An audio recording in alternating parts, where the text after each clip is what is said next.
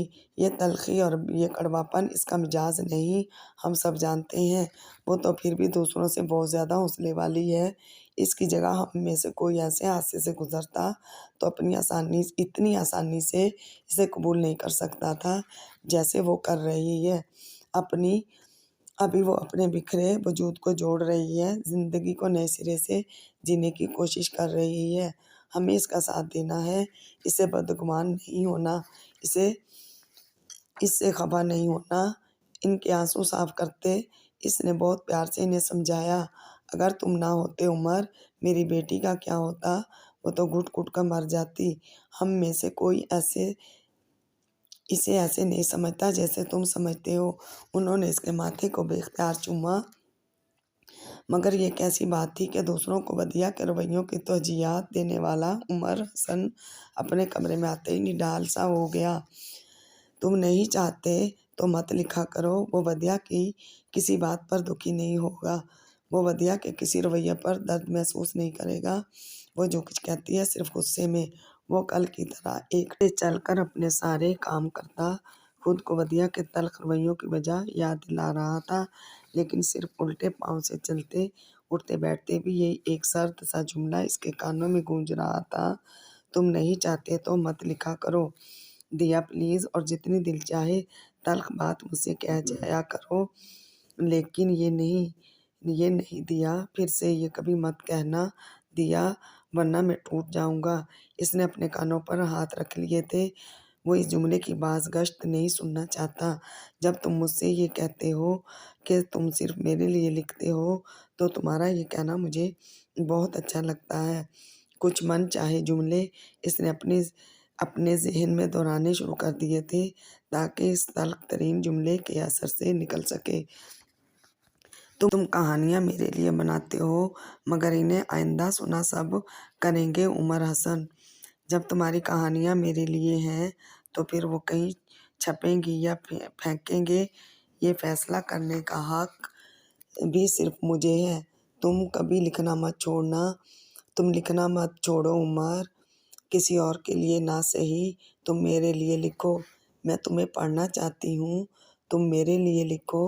پھر ساری رات وہ تم نہیں چاہتے تو مت لکھو کی جگہ تم میرے لیے لکھو کو اپنے ذہن و دل میں دہراتا رہا۔